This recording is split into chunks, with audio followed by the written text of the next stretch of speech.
Hello दोस्तों, जैसा कि आप सभी जानते हैं कि यूपीपीसीएस वन चैनल लेकर आ रहा है आप लोगों के लिए लगातार जो क्विक रिवीजन फैक्ट्स हैं वो आप लोगों को अपने टेलीग्राम चैनल और व्हाट्सएप चैनल दोनों पर प्रोवाइड करा रहा है। उसी के कंटिन्यूएशन में ये वीडियो सीरीज़ है आपके सामने, जो उन क्विक रिवीजन फैक्ट्स को थोड़ा और एक्सप्लेन करके आप लोगों को समझाने की कोशिश कर रहे हैं। अब देखिए, मैं इस वीडियो को स्टार्ट होने से पहले ही ये बताता हूँ कि अगली जो वीडियो होगी हमारी, वो हमारी बेस्ड होगी जो यूपीपीसीएस ने अभी जो एग्ज़ाम जो लीक हुए थे या कैंसिल हुए थे, उसके बाद जितने भी एग्ज़ाम कराए हैं उसका जो जीएस का पोर्शन है उसको हम डिटेल में करने वाले हैं। जो हमारी अगली वीडियो होगी वो हमारी उस पर बेस्ड होगी, और जिसमें हम आपको दिखाएंगे कि अभी तो हमने कुछ ही फैक्ट्स आप लोगों को कराए हैं, उसमें से भी वहाँ क्वेश्चन रिपीट हो गए हैं।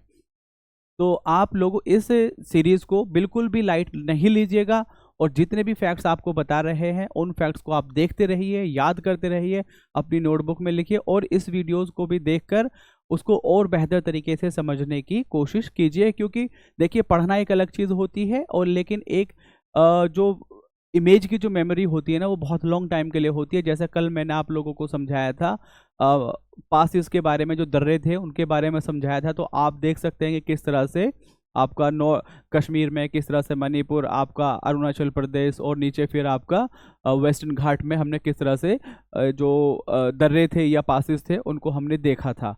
तो आज जो इसी सीरीज़ में, यानी मैं फिर एक बार बताता हूँ कि हम कल करेंगे, जो बहुत अच्छे से मैं आपको दिखाऊंगा कि किस तरह से आप प्रीवियस ईयर क्वेश्चंस को यूज़ कर सकते हैं अपने आगे जो आने वाले एग्जाम्स हैं उनके लिए। तो कल का सेशन बहुत इंपॉर्टेंट है, बहुत अच्छा रहेगा आप लोगों के लिए। मैं उम्मीद करता हूँ कि अच्छा रहेगा, सीखने के लिए आप लोगों को मिलेगा। आज के लिए कुछ बच्चों ने रिक्वेस्ट की थी जो इकोनॉमी से रिलेटेड, और आज मैं खुद मुझे लगा था इकोनॉमिक्स में कुछ बहुत इंपॉर्टेंट कुछ कर्व हैं, जो ग्राफ हैं, जो बहुत इंपॉर्टेंट हैं, और उनको यूपी पीसीएस कहिए या दूसरे पीसीएस या फिर यूपीएससी, किसी न किसी फॉर्म में उसको घुमा फिरा कर पूछ लेती है। कई बार तो उसका पैटर्न पूछ लेती है, कई बार पूछ लेते हैं कि मतलब किस किस किन दो क्वांटिटी जो है उनके बीच में वो ग्राफ बन रहा है। तो आज हम इसको देखेंगे। ये जो कंटेंट है मेनली इंग्लिश में है, मेनली क्या टोटली इंग्लिश में है, लेकिन आपको कहीं भी ऐसा नहीं लगेगा कि जहां आपको समझ में नहीं आ रहा हो। अब देखिए, जैसे फिलिप्स है, अब फिलिप्स तो नाम हिंदी में भी फिलिप्स ही रहेगा, इंग्लिश में भी फिलिप्स ही रहेगा। जो बीच की कहानी है ये आपको समझने की कोई ज़रूरत है नहीं, ये मैं आपको समझाऊंगा। तो आपको ये परेशान होने की बिल्कुल भी ज़रूरत नहीं है कि ये आपने सिर्फ और सिर्फ इंग्लिश में रखा है, हिंदी में नहीं है। तो आप बिल्कुल भी इसके लिए परेशान या टेंशन नहीं लीजिए, बस थोड़ा सा टाइम दीजिए, वीडियो देखिए, नहीं समझ में आए तो फिर क्वेश्चन कीजिएगा। तो कुछ इंपॉर्टेंट कर्व्स हैं हमारे जो इकोनॉमिक्स में है, आज हम उनको डिस्कस करेंगे। तो हम सबसे पहले हम देखते हैं अपना फिलिप्स कर्व। जो फिलिप्स कर्व है बेसिकली वो दिखाता है आपके इन्फ्लेशन। फिलिप्स कर्व किस किस के बीच में होता है? आपका इन्फ्लेशन और दूसरा अनएम्प्लॉयमेंट रेट। ये दिखाता है कि जैसे जैसे अगर हाई इन्फ्लेशन है तो अनएम्प्लॉयमेंट रेट आपका, देखिए इस तरह से रिवर्स इनवर्स रिलेशन है इसके बीच में। It shows the trade off balance between unemployment and inflation. It indicates that to reduce an unemployment and economy had to adjust with higher level of inflation. ऐसा है कि जैसे इन्फ्लेशन, महंगाई, जो महंगाई है, महंगाई को इन्फ्लेशन, या अगर बिल्कुल टर्म कहें तो मुद्रास्फीति। अब सारी जो सरकार है उसकी कोशिश होती है कि किस तरह से इन्फ्लेशन को कंट्रोल किया जाए। जो हमारी मॉनेटरी पॉलिसी कमेटी है आरबीआई के अंडर, तो उसका भी काम क्या है कि जो इन्फ्लेशन है उसको कंट्रोल करना। एक रेंज है 4% ±2%। ये एक रेंज है जिसके बीच में मॉनेटरी पॉलिसी को कंट्रोल करना है। अब आप लोग ये कह सकते हैं भाई देखिए, महंगाई को बिल्कुल ही कम कर दें, महंगाई को जीरो कर दें। तो ये ही बस बेसिकली आपको समझना है, ना ज़्यादा इन्फ्लेशन अच्छा है ना कम अच्छा है। अगर मान लीजिए जैसे यहाँ ये 4 ±2 है, अगर ये 2% से कम हो गया इन्फ्लेशन, तो यहाँ भी आरबीआई को जवाबदेही तय होती है कि आप ये बताइए इससे कम महंगाई क्यों है। और अगर 6% से ज़्यादा हो गया तो यहाँ भी जवाबदेही है। तो आप लोगों को ऐसा, बहुत सारे जो कॉमन पीपल हैं उनको ऐसा लगता है कि भाई महंगाई बढ़ रही है, महंगाई को जीरो क्यों नहीं कर देते? तो ऐसा नहीं है, उसके अलग अलग इम्प्लीकेशन है। तो यहाँ यह है कि इन्फ्लेशन अगर एक मॉडरेट रेट पर है तो अनएम्प्लॉयमेंट भी कम है। यहाँ पर देखिए 3%। इन्फ्लेशन जैसे जैसे कम होता आ रहा है आपकी अनएम्प्लॉयमेंट रेट बढ़ रही है। तो इन्फ्लेशन अगर एक मॉडरेट लेवल पर हाई है तो उस टाइम में आपकी अनएम्प्लॉयमेंट जो है, जो बेरोजगारी है, वो कम होगी। इन्फ्लेशन अगर हाई है तो बेरोजगारी क्या होगी, कम होगी। देखिए यहाँ पे जैसे देखिए 7%, ये 5% पर यहाँ 3% है। अगर यही इन्फ्लेशन आपका 2% हो गया तो यहाँ 6% अनएम्प्लॉयमेंट रेट हो जाएगी। तो इस तरह से है इन्फ्लेशन वर्सेस अनएम्प्लॉयमेंट। और क्या है कि इन्फ्लेशन अगर एक लेवल तक है तो अनएम्प्लॉयमेंट रेट कम रहेगा, और इन्फ्लेशन अगर आप कम आते रहेंगे, कम करते रहेंगे, बहुत कम करेंगे, तो आपका अनएम्प्लॉयमेंट रेट बढ़ेगी। तो इन्फ्लेशन वर्सेस अनएम्प्लॉयमेंट के लिए जो कर्व है उसका नाम है फिलिप्स कर्व। फिलिप्स कर्व किस किस के बीच में है? फिलिप्स कर्व है आपका इन्फ्लेशन वर्सेस अनएम्प्लॉयमेंट। इन्फ्लेशन क्या है? मुद्रास्फीति। अनएम्प्लॉयमेंट क्या है? बेरोजगारी। तो बेरोजगारी वर्सेस इन्फ्लेशन या इन्फ्लेशन वर्सेस बेरोजगारी, मुद्रास्फीति वर्सेस बेरोजगारी जो है उसको दिखाता है फिलिप्स कर्व।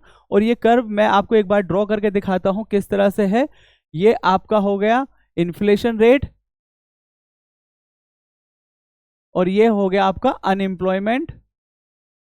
अब ये कर्व है इस तरह से, यानी कि अगर इन्फ्लेशन यहां थोड़ा हाई है तो आपकी अनएम्प्लॉयमेंट रेट कम होगी, लेकिन अगर इन्फ्लेशन कम हुआ तो अनएम्प्लॉयमेंट रेट बढ़ेगी। ये इस तरफ बढ़ रहा है, ये इस तरफ बढ़ रहा है।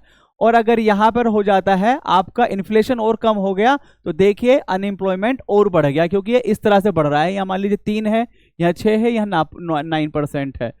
तो इस तरह से है इन्फ्लेशन, यानी कि मुद्रास्फीति वर्सेस बेरोजगारी जो है वो दिखाता है क्या? आपका फिलिप्स कर्व।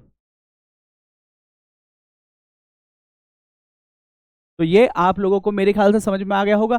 इसमें कुछ भी हिंदी इंग्लिश वाला कॉन्सेप्ट नहीं है। नाम है फिलिप्स, इन्फ्लेशन मुद्रास्फीति, अनएम्प्लॉयमेंट बेरोजगारी। ठीक है, तो अब देखते हैं हम अपना अगला एक और ग्राफ, अगला कर्व देखते हैं। ये जो अगला कर्व है ये है कुजनेट कर्व। कुजनेट जो है, कुजनेट भी देखिए अब नाम है एक साइंटिस्ट का।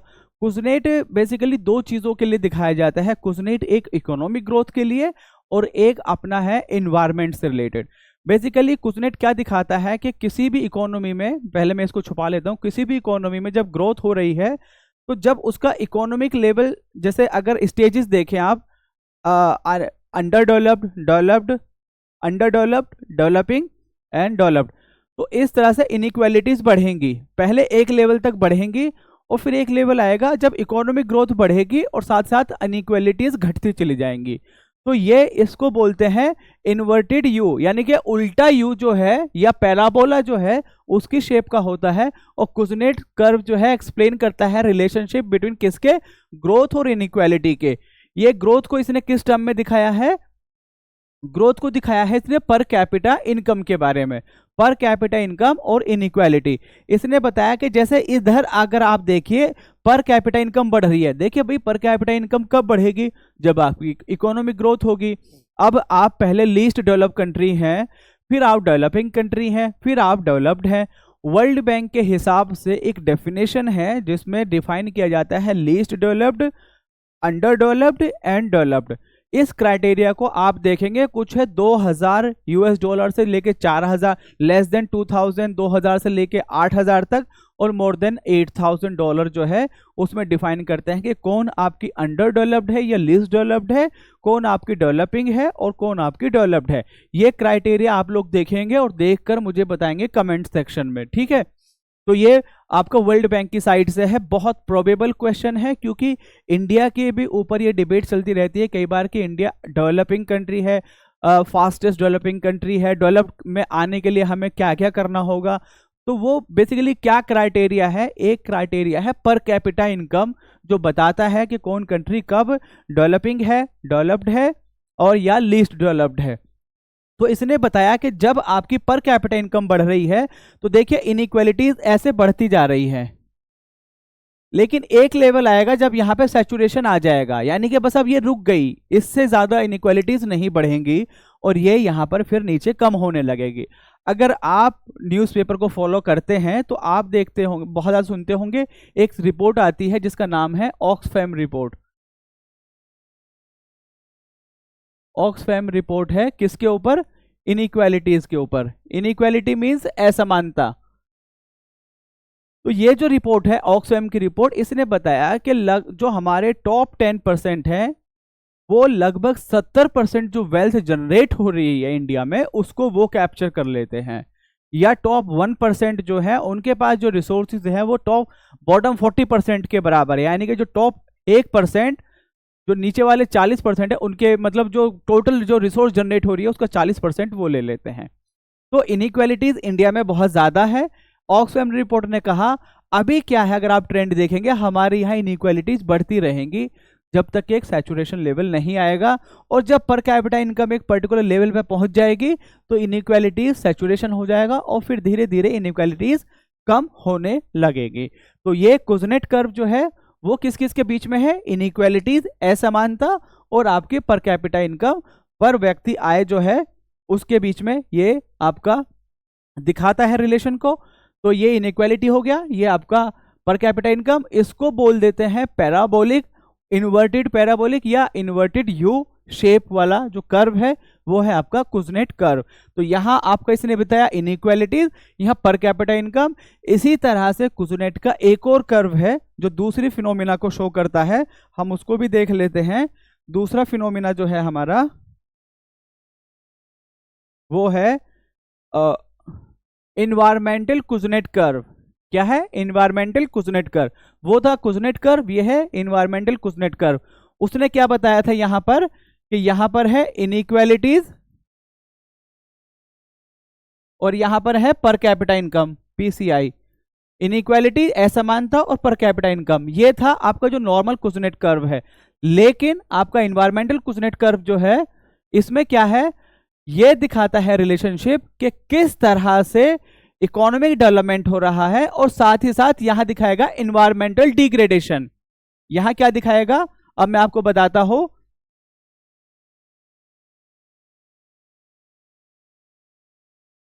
जैसे वहां मैंने दिखाया था आपको, इस साइड आपकी इनइक्वालिटी दिखाई थी और यहां आपकी पर capita income. Environmental Kuznets curve में है क्या है, ये जो कर्व है यहां दिखा रहा है कि किस तरह से आपका इन्वायरमेंट का डिग्रेडेशन हो रहा है, और इस साइड में दिखा रहा है आपकी इकोनॉमिक ग्रोथ, जिसको दिखा रहा है पर कैपिटा इनकम की ही फॉर्म में। अब इसका कहना यह है कि जब इकोनॉमी ग्रो होती है तो आपका इन्वायरमेंट का डिग्रेडेशन होता है। क्या होता है? इन्वायरमेंट का डिग्रेडेशन होता है। लेकिन धीरे धीरे जब आपकी इकोनॉमी एक पर्टिकुलर लेवल पे पहुंच जाती है तो फिर इन्वायरमेंट का डिग्रेडेशन कम होता है। अब जैसे कि मैं बिल्कुल इसका एग्जांपल बताता हूं आपको कि इंडिया में बहुत बार ये क्रिटिसिज्म होता है गवर्नमेंट का कि फॉरेस्ट क्लियरेंस दे दिया है। अगर आप अगर इसको 20 साल पहले देखें या अब से 30 साल पहले देखें तो ऐसे चैलेंजेस नहीं थे। लेकिन आज जो है इन्वायरमेंट एक बहुत क्रिटिकल कंपोनेंट हो गया है। तो इन्वायरमेंट से रिलेटेड चीज जो भी इन्वायरमेंट को डिग्रेड कर रही है उस पर बहुत ज्यादा ध्यान दिया जाता है। लेकिन अगर आप यहीं पर उन कंट्रीज को देखें जो स्कैंडिनेवियन कंट्री, यानी कि जो आपकी नॉर्वे, स्वीडन, डेनमार्क, यहाँ इन्वायरमेंटल डिग्रेडेशन बहुत कम है क्योंकि यहाँ economic growth, per capita income बहुत ज्यादा है। तो जहां जहां अभी economic growth, per capita income कम है अभी, वहां वहां इन्वायरमेंट का एक्सप्लॉयटेशन हो रहा है। तो ये क्या है कि ये बताता है कि देखिए भाई इन्वायरमेंट क्यों हो रहा है, क्योंकि जो नेचुरल रिसोर्सेज हैं, चाहे आपके जो मिनरल्स कहिए या फॉरेस्ट कहिए, जो है आप जब तक उसको एक्सट्रैक्ट नहीं करोगे, कोयले की खान जब तक आप खोदोगे नहीं, जो आयरन है आपका, एल्युमिनियम है, जो जब तक आप वहां से खान निकालेंगे नहीं, खनन नहीं करेंगे, एक्सप्लॉयटेशन नहीं करेंगे, तो आप इंडस्ट्रियल ग्रो कैसे करेंगे? तो इंडस्ट्रियल ग्रो करने के लिए आपको उसको एक्सप्लॉइट करना है, वो जुड़ा हुआ है इन्वायरमेंट के साथ, तो इन्वायरमेंट डिग्रेडेशन होगा ही। तो इन्वायरमेंटल डिग्रेडेशन जो है वो स्टार्टिंग में बढ़ेगा, इस तरह से एक लेवल आएगा, यहां पर आपकी इकोनॉमिक ग्रोथ बढ़ रही है, ये इकोनॉमिक ग्रोथ चल रही है और ये आपका डिग्रेडेशन हो रहा है। डिग्रेडेशन ऐसे, इकोनॉमिक ग्रोथ ऐसे, डिग्रेडेशन ऐसे, लेकिन एक ग्रोथ लेवल आएगा जहां पे डिग्रेडेशन रुक जाएगा। अब आप इन्वायरमेंट पे भी बहुत ध्यान देंगे। इन्वायरमेंटल जो जो प्रोसेस है उसको बहुत अच्छे से फॉलो करेंगे तो क्या होगा, अब डिग्रेडेशन कम होने लगेगा। जैसे कि अगर आप देखें, गवर्नमेंट ऑफ इंडिया भी लेकर के आई अफॉरेस्टेशन, यानी कि जो कैंपा बिल है या कैंपा एक्ट है वो किस लिए था कि भैया जो आपने फॉरेस्ट को काटा है उसके बदले में आप दूसरा फॉरेस्ट लगाइए। जो आपने फॉरेस्ट की जमीन ली है उसके बदले में आप दूसरा फॉरेस्ट लगाकर दीजिए। आप चाहे तो यहां लगाइए चाहे वहां लगाइए, लेकिन उसे कंपनसेट कीजिए। तो यानी कि पेड़ कट रहे थे, जंगल कट रहे थे, लेकिन साथ ही साथ अब दूसरी जगह लग भी रहे हैं। तो ये क्या है कि आप धीरे धीरे ध्यान देंगे, इन्वायरमेंटल डिग्रेडेशन कम होगा। अब जैसे कि आप अब से पहले देखिए कि भाई कोयले की ट्रेन होती थी, लेकिन अब इलेक्ट्रिक ट्रेन में है। आने वाले टाइम में हाइड्रोजन बेस्ड ट्रेन होगी। जो ट्रांसपोर्टेशन है, पहले आपका डीजल से बस चलती थी, अब सीएनजी से चल रही है। सीएनजी क्लीन है, हो सकता है सीएनजी भी आगे आने वाले टाइम में रिप्लेस हो जाए हाइड्रोजन से, वो और ज्यादा क्लीन है। इसी तरह से जो गाड़ियां हैं आपकी पेट्रोल डीजल वाली थी, अब वो फिर सीएनजी बेस्ड हुई, अब वो इलेक्ट्रिक भी आ रही है। तो आप देख रहे हैं ना किस तरह से जो इकोनॉमिक ग्रोथ बढ़ रही है। अगर आप देखें, सूडान के बारे में सोचें, साउथ सूडान के बारे में सोचें, नाइजर के बारे में सोचें, क्या वहां इतना ज्यादा ध्यान दिया जा रहा होगा कि आपको इलेक्ट्रिक व्हीकल चलाना है? वहां इतना ध्यान दिया जा रहा होगा कि क्या आपको हाइड्रोजन बेस्ड फ्यूल यूज करना है? वह नहीं दिया जा रहा। हमसे भी आगे है, जैसे कि डेनमार्क हो गया, जापान हो गया, साउथ कोरिया है। तो जिस तरह से इकोनॉमिक लेवल आपका बढ़ेगा, इन्वायरमेंटल डिग्रेडेशन कम होगा। और आप उस तरह से इसको देखेंगे, ये भी उल्टा यू होता है। तो ये जो चीज है यहाँ पर, ये है pre industrial economies. Pre industrial economy में इन्वायरमेंटल डिग्रेडेशन बढ़ेगा। यहां पर आगे आपकी इंडस्ट्रियल इकोनॉमीज, यहां पर आके ये स्टैग्नेंट हो जाएगा। और ये पोस्ट इंडस्ट्रियल इकोनॉमीज है, यानी कि जो सर्विस सेक्टर बेस्ड इकोनॉमीज है, सर्विस सेक्टर पे बेस्ड है। जो आपकी तृतीय यानी कि प्राइमरी सेक्टर, सेकेंडरी सेक्टर और टर्शरी सेक्टर। तो ये टर्शरी सेक्टर वाली है पोस्ट इंडस्ट्रियल जो सर्विस सेक्टर बेस्ड इकोनॉमीज। तो यहाँ पे क्या है, इन्वायरमेंटल डिग्रेडेशन कम होगा और ग्रोथ बढ़ती रहेगी। यानी कि ग्रोथ ऐसे बढ़ेगी और इन्वायरमेंटल डिग्रेडेशन पहले बढ़ेगा, बढ़ते बढ़ते बढ़ते बढ़ते ये कम हो जाएगा। और ऐसा नहीं है आप इसे यहां सोचो ये जीरो हो जाएगा, ऐसा कभी नहीं होगा, ऐसा कभी नहीं होगा। तो ये बस एक इस तरह से कर्व है, उल्टा यू बोल दीजिए या इन्वर्टेड पैराबोलिक शेप बोल दीजिए। तो मेरे ख्याल से यहाँ हिंदी और इंग्लिश का कोई मसला नहीं हुआ होगा। तो ये हो गया आपका इन्वायरमेंटल कुजनेट कर्व। हमने पहले देखा फिलिप्स कर्व। फिलिप्स कर्व क्या दिखाता है, इनइक्वालिटीज। ये लाइन पे है इनइक्वालिटीज और ये लाइन पर है आपका अनएम्प्लॉयमेंट। इनइक्वालिटीज मींस असमानता, सॉरी इन्फ्लेशन। ये है इन्फ्लेशन, ये है इनइक्वालिटी, ये है आपका अनएम्प्लॉयमेंट यानी कि मुद्रास्फीति और बेरोजगारी। अगर हाई इन्फ्लेशन है, हाई इन्फ्लेशन है, मॉडरेटली हाई है, तो आपका अनएम्प्लॉयमेंट लेवल कम होगा। लेकिन अगर आपका इन्फ्लेशन लेवल काफी कम हो जाएगा तो बेरोजगारी आपकी बढ़ जाएगी। इसका कर्व कुछ इस तरह से होता है। ये हो गया आपका इन्फ्लेशन और ये हो गया आपका अनएम्प्लॉयमेंट। ठीक है, ये इस तरफ से बढ़ेगा और ये आपका इस तरफ से है। तो ये जैसे जैसे ये कम हो, ये बढ़ेगा तो अनएम्प्लॉयमेंट रेट कम होगा, और इन्फ्लेशन कम होगा तो अनएम्प्लॉयमेंट रेट बढ़ेगी। और फिर देखा हमने कुजनेट कर्व। कुजनेट कर्व आपका इनइक्वालिटीज और इकोनॉमिक ग्रोथ को दिखाता है।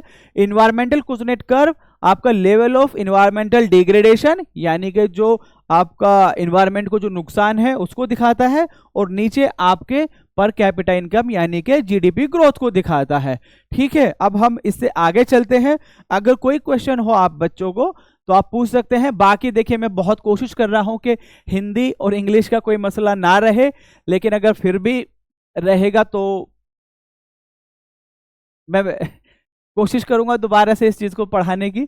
लेकिन फिलहाल मैं पूरी कोशिश कर रहा हूं कि आप लोगों को कोई भी इशू ना आए हिंदी और इंग्लिश को लेकर। देखिए मैं एक चीज बताता हूं आप लोगों को। मेरे कुछ दोस्त हैं जिन्होंने कुछ टाइम पहले एग्जाम दिया था और उस टाइम में इंग्लिश में अच्छी बुक्स अवेलेबल नहीं थी।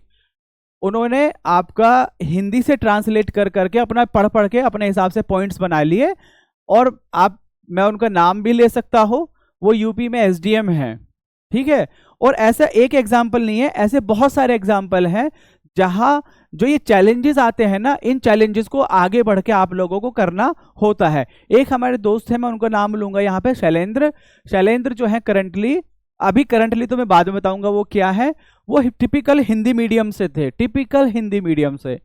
अब क्या हुआ, जब यूपीएससी की तैयारी स्टार्ट की, उन्होंने देखा कि उनको बहुत जो क्वालिटी मटेरियल है या इवैल्यूएशन है वो इतना ज़्यादा सही से अवेलेबल नहीं है, तो उन्होंने इंग्लिश में पढ़ना स्टार्ट किया। ठीक है, और एग्जाम होता है इंडियन फॉरेस्ट सर्विस का, वो तो आपका इंग्लिश में ही होता है, उसमें आपका हिंदी मीडियम ही नहीं है। तो उन्होंने वो एग्जाम दिया और उन्होंने उसको क्वालिफाई किया, वो बने आपके इंडियन फॉरेस्ट ऑफिसर। उसके बाद भी उनका दिल नहीं भरा, वो बने, फिर उन्होंने एग्जाम दिया, वो बने फिर आईपीएस। तो करंटली वो आईपीएस है। और ये बस इसलिए बताने के लिए कि मैं आपको ये नहीं मोटिवेट कर रहा हूं कि हिंदी नहीं पढ़िए, मैं ये कह रहा हूं कि अगर कुछ चैलेंज है तो चैलेंज को एक्सेप्ट भी कीजिए। आप जिस चीज को कर सकते हैं उस चीज को कीजिए। और तो इस तरह से मतलब भाई जिंदगी क्या है, जिंदगी चैलेंज ही तो है, एक हर दिन एक नया चैलेंज होता है। अब या तो चैलेंज से मतलब परेशान होते रहिए, बस ये बैठ के ये कि यार इंग्लिश में नहीं करा दिया, हिंदी में नहीं करा दिया, ये हो गया, उससे आगे बढ़िए। ठीक है, ठीक है, मतलब नहीं है, लेकिन भाई जितना समझ सकता हूं उतना तो समझूंगा ना। तो बस उतना एटीट्यूड रखिए कि कोशिश करूंगा, बाकी बहुत ज्यादा दिक्कत होगी तो ठीक है, अपना ही कोशिश करूंगा मैं फिर। तो अभी हमने क्या क्या देखा, बहुत हो गया। अभी हमने देखा आपका फिलिप्स कर्व, फिर कुजनेट कर्व, फिर इन्वायरमेंटल कुजनेट कर्व, और चौथा है आपका लेफर कर्व। लेफर कर्व जो है वो रिलेशनशिप दिखाता है between tax revenue, T R, और यहां पर है आपका टैक्स रेट। दोनों टी आर हैं तो लिख देता हूं, रिवेन्यू, यानी कि सरकार की जो आमदनी है टैक्स से, टैक्स रिवेन्यू और टैक्स रेट के बीच में इसने एक रिलेशनशिप दिखाया है। भाई जब बहुत पहले की बात है, मेरे एक दोस्त था, उसने कहा जब यार देखो सरकार टैक्स पे डिपेंड करती है तो सरकार ऐसा क्यों नहीं करती टैक्स बहुत ज्यादा बढ़ा दे। अब जब आप किसी चीज को बहुत ज्यादा बढ़ा देंगे तो सबसे पहले तो कोई बिजनेस क्यों करेगा। मान लीजिए आपने बिजनेस किया, आपको 50 लाख की जो भी उस पर आपने इनकम जनरेट की, मुनाफा हुआ, अब उस पर सरकार कह दे भाई 60% टैक्स लगेगा, 70% टैक्स लगेगा, जैसा अंग्रेजों के टाइम में था। अगर आपको याद हो, जमींदारी में क्या था, जमींदारी में 1/11 हिस्सा तो जाता था जमींदार को और 10/11 हिस्सा जाता था ब्रिटिश को, और ये था जमींदार को। तो जमींदार के पास क्या कोई इंसेंटिव होगा कि वो जमीन की उपज को बढ़ाए। भाई जमींदार को पता है मुझे मिलना ही क्या है, मामूली सा मिलेगा, इस मामूली से के लिए मैं बहुत माथापच्ची क्यों करूं। तो इसलिए एक रेट को अगर आप देखेंगे ना, जमींदारी, रेयतवारी और महलवारी, टैक्स रेट कम हुआ है, टैक्स रेट जो है ना वो कम हुआ है। अगर आप इस चीज को एनालाइज करेंगे, मेंस में इसी तरह से पढ़ते हैं आप लोग, चीजों को एनालाइज करके, रट के नहीं, एनालाइज करके। तो यहां जमींदार को कोई भी इंसेंटिव नहीं होगा। इसी तरह जैसे मैंने क्वेश्चन से स्टार्ट किया था कि मैंने अपने दोस्त से कहा भाई सरकार जो है बहुत ज्यादा टैक्स क्यों नहीं बढ़ा देती, उससे बहुत मुनाफा हो जाएगा, जितने भी डेफिसिट है वो सारे के सारे डेफिसिट खत्म हो जाएंगे।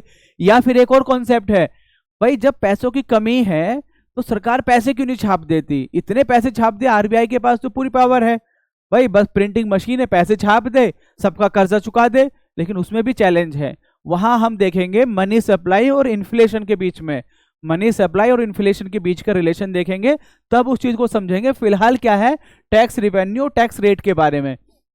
तो ये बताता है कि जैसे जैसे आप टैक्स रेट, जैसे जैसे आपकी टैक्स रेट ये बढ़ रही है तो आपका टैक्स रिवेन्यू बढ़ेगा, जैसे जैसे टैक्स रेट बढ़ेगी टैक्स रिवेन्यू बढ़ेगा। लेकिन एक लेवल आएगा जहां जब आप टैक्स रेट बढ़ाएंगे तो ये सैचुरेशन पे पहुंच जाएगा, और उसके आगे आपने टैक्स रेट बढ़ाया तो अब टैक्स रिवेन्यू बढ़ने के बजाय क्या होने लगेगा, घटने लगेगा। एक लेवल आएगा जब टैक्स रिवेन्यू बढ़ने के बजाय क्या होगा, घटने लगेगा। तो ये जो पॉइंट है ये दिखाता है ऑप्टिमल, यानी कि जहां सबसे बेहतर जो टैक्स रेट है वो, और सबसे ज्यादा गवर्नमेंट का रिवेन्यू जनरेट हो रहा है। इससे ज्यादा अगर आपने बढ़ाने की कोशिश की तो आपका फिर कम होने लगेगा। जैसे कि अगर आप देखें, जैसे जीएसटी रेट के ऊपर बहुत चैलेंजेस हैं, तो भाई जो वो डिफाइन किया गया, पहले तो ये था 1 नेशन 1 टैक्स, एक नेशन होगा एक टैक्स रेट होगी, लेकिन वो टैक्स रेट डिसाइड नहीं कर पाए, इसलिए इसको मल्टीपल स्लैब्स में रखा कि भाई 5%, 12%, 18% और 28%, इस तरह से।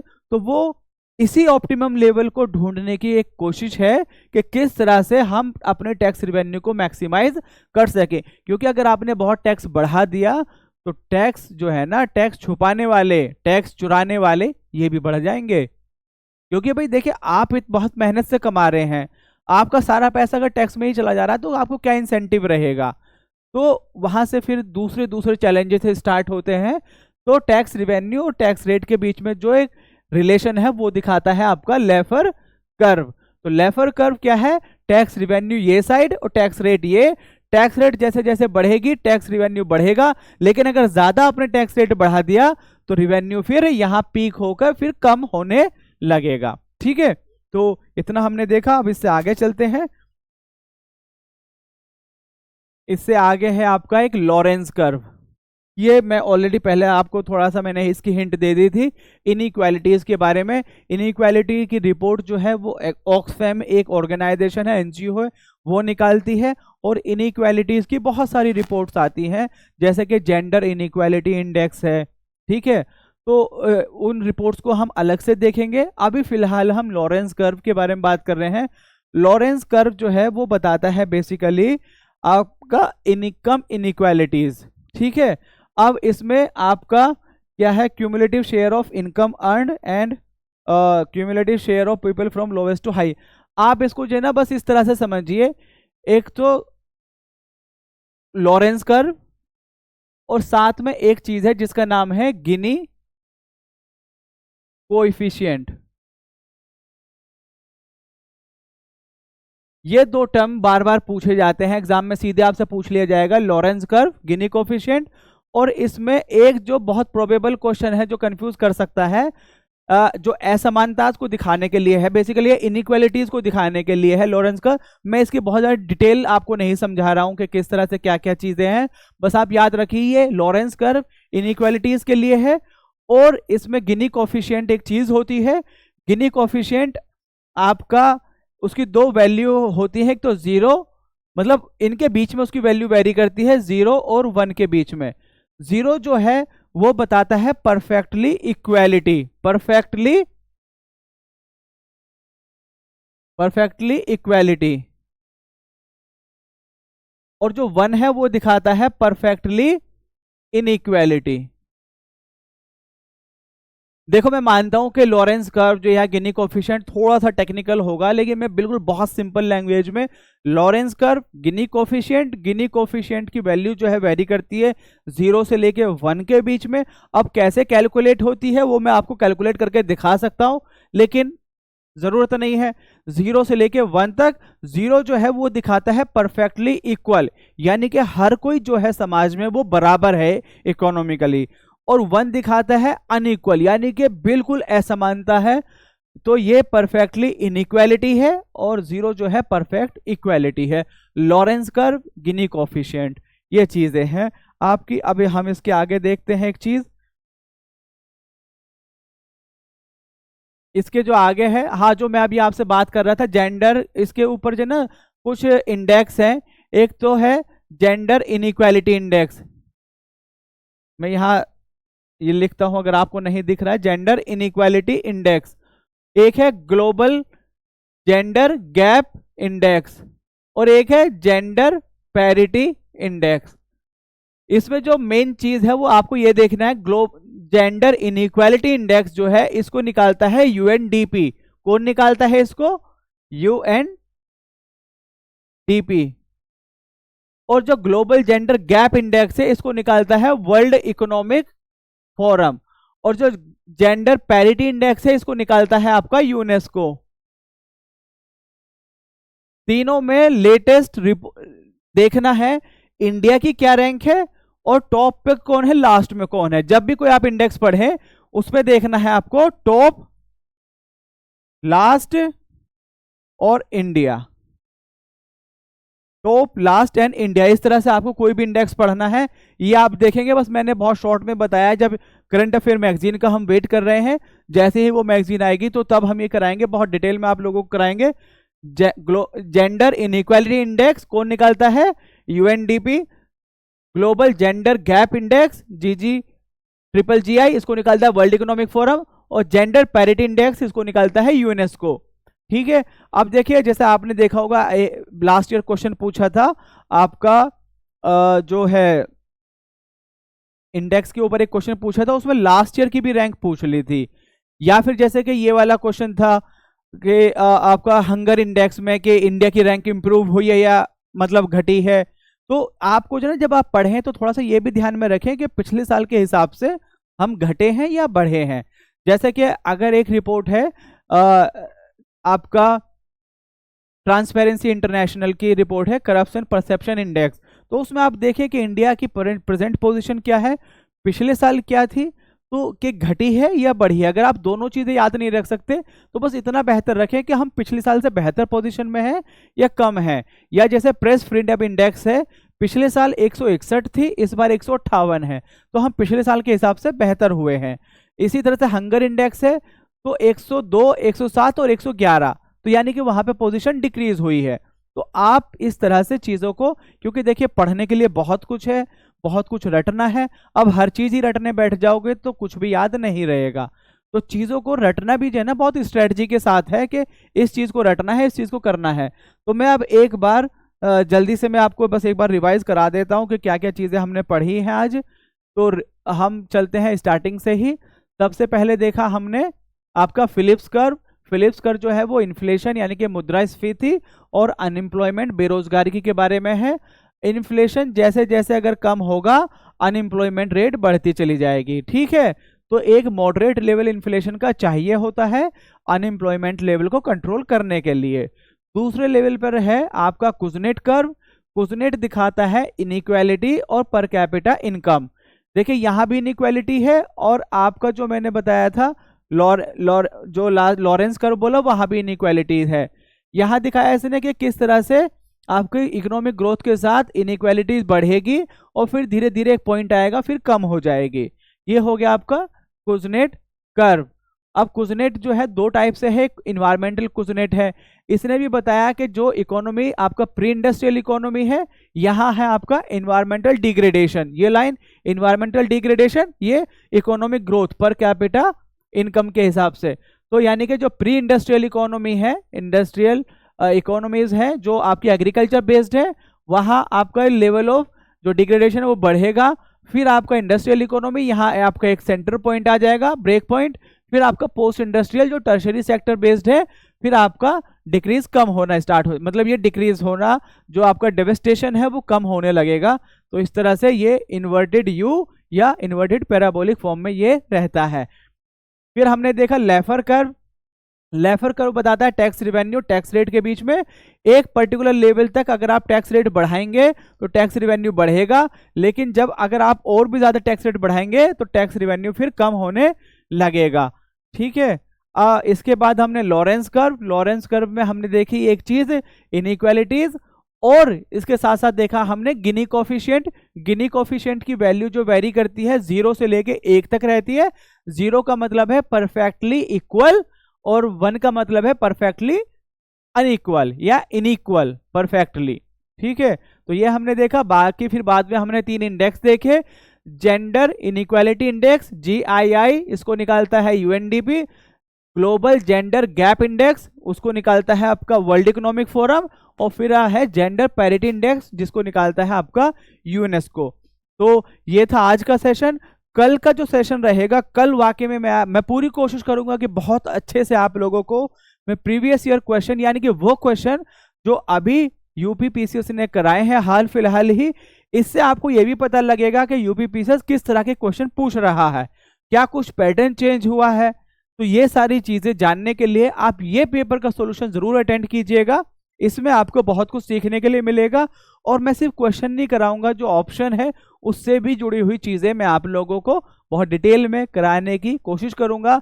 आप इससे देखेंगे कि करंट अफेयर भी वो किस डायरेक्शन में पूछ रहा है। तो कल का जो सेशन रहेगा, कल परसों, ये हम आने वाले टाइम में ये सारे सेशन कराएंगे अब हम, जो हाल फिलहाल में यूपीपीसीएस ने एग्जाम्स कंडक्ट कराए हैं। और ये वो एग्जाम्स है जो आपके जो कुछ एग्जाम कैंसिल हुए थे या लीक हुए थे उसके बाद जो दोबारा कराए हैं, ये वो वाले पेपर हैं। तो इनको जरूर देखिएगा और इसको भी देखिए, कहीं कोई कमी लगे तो प्लीज बताइएगा। कोई इसमें कोई शर्माने की बात नहीं है। आप नेगेटिव कमेंट देंगे, we will try to improve. अब वही है, जितनी देखिए नेगेटिव होती हैं बातें, जितना आपका क्रिटिसिज्म होगा मैं उसको पॉजिटिवली लूंगा और मैं अपने आप को इम्प्रूव करने की पूरी कोशिश करूंगा। Thank you, have a good day, bye.